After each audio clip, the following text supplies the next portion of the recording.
Hey, J-Bros popping in here. Yeah, I saw an individual over on Facebook was curious about welds, and they were talking about cutting out tubing and whatnot for strengthening up this area on the mini skid. And I know I did a video a while back, but I was meaning to actually do an updated video just about the welds here. So this is the way we did it. First, you absolutely, if you're going to overlift like me, you absolutely need this weld strap right here. That is paramount to keep this pin in check, because when this separated on us, this was basically almost off. With that being said, what ended up happening on the machine, so I'll try to explain what happened and then why we did what we did. This weld here, or excuse me, this metal went into this tubing. This pulled away here on both of these sides. So this plate right here going along this tubing is an absolute must, not only to hold these welds to the tube, but also to strengthen up the tube. One thing that I would say, if we were to redo it and we were really dialed in, we should have probably, and it probably doesn't matter, ran this metal, let's just say maybe all the way to here, or we could have taken it all the way into the bar. But we did this. This worked out great. We just cut these off as designed so it looked like with a machine. But you could have made this metal plate go further, and that would have beefed it up even more. But that took care of this spot weld and this spot weld. So we touched that up. So this is welded right in here. Had my flashlight.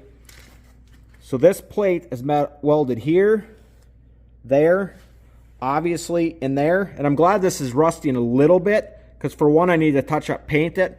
But for two, that way you'll see where the welds are. And then also right under here. And so that's getting a little snow and water on it, so that's why it's rusting. But all the way across that underneath is welded. So that takes care of that. Also,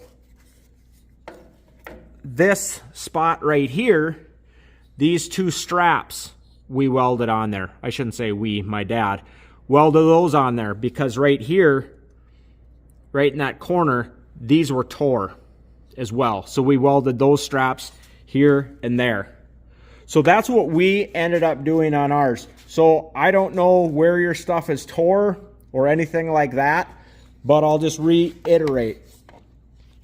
This strap up here, absolute must. This here, absolute must. The only thing you could do better than this, I believe, is get one that's longer going across. These here, absolute must. And mind you, my bucket is big. This is a 4-foot bucket by 3 feet deep. So when I have this thing full, I'm pushing this skid to the max, hence the reason why I was wrecking it.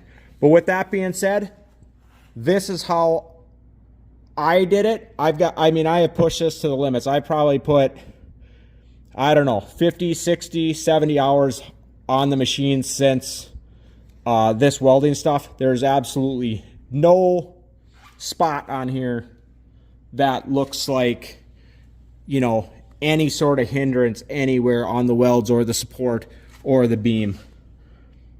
So yeah, and you know, I can just check around the machine here, because I always just like to overlook the machine, but you're pretty much spot on. If I would just say this, if you wreck the welds here that we've got on our machine, you're lifting way too damn much stuff. But yeah, I just wanted to get that out quick. Plus I wanted to do an update myself, and hopefully this helps anybody over to the Facebook chat and also the patrons that follow here at J-Bros. Yeah, please like, subscribe, comment down below. J-Bros out.